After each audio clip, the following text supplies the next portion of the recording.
Fudbalska atmosfera, atraktivan ples i savršeno uigran tim su odlike formacijskog plesa, relativno mlade discipline latinoameričkih plesova kod nas.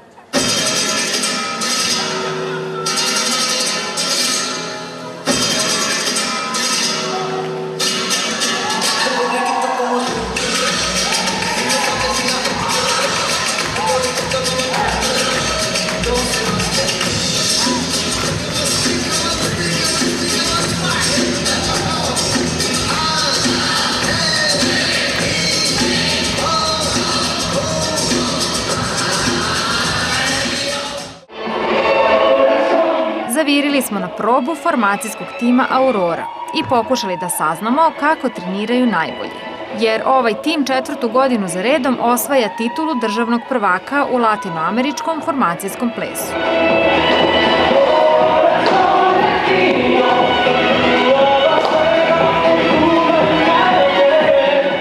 Mi smo 2002. prvi put nastupili kao formacijski tim. 2004. godine prvi put učestvovali na državnom prvenstvu, osvojili drugo mesto, 2005. pobedili prvi put i od tada već 4 godine za redom, znači osvajamo državno prvenstvo.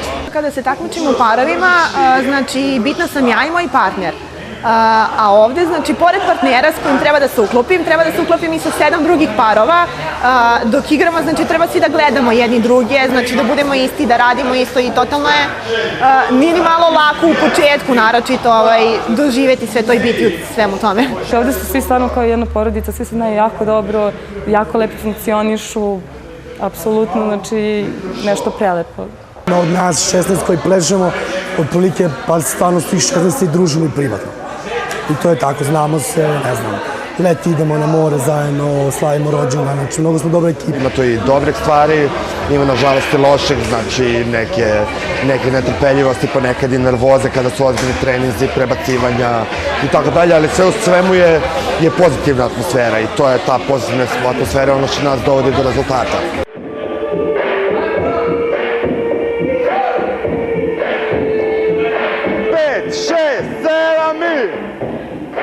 Ritam, hap, 5, 6, 7, 8 i bam! Formacijski nastup je tačka kada 8 parova identično obučenih igraju svoj performans koji traje nekih 6 minuta.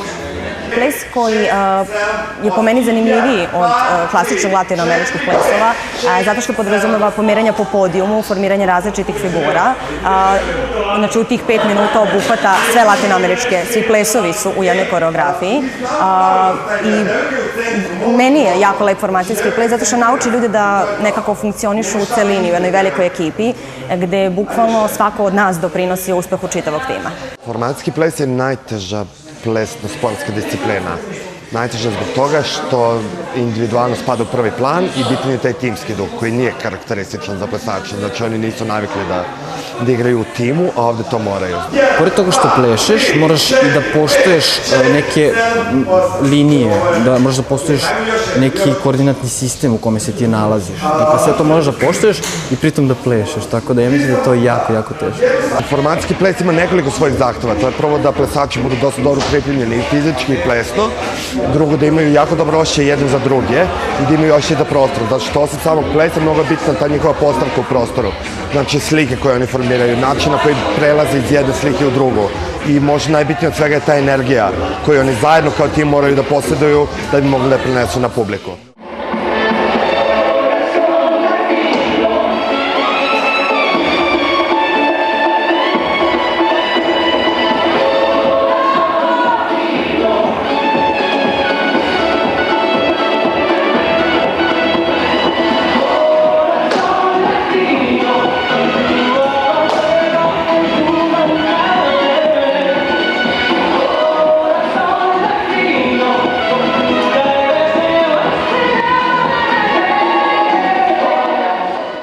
tim stvarno postoje već, ovo je 8. godina i tim funkcioniše kao taj neki, da kažem, organizam za sebe, ima svoju dušu, tako da svako novo ko dođe, treba mu neko vreme da se navikne na to kako to funkcioniše, kako razmišljaju drugi ljudi, način na koji uopšte komuniciraju, imaju oni svoje interne šale. Ja sam se pre toga takmičila u parovima pojedinačno i pošto sam bila duže vreme bez partnera, znači slučajno sam došla ovde, pošto mi je trener predložio, čisto da bi bila u nekoj formi.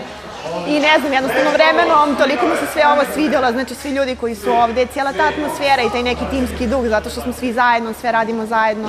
Ta neka osnova, baza morala postoji da bi oni mogli da uđu u formacijski tim.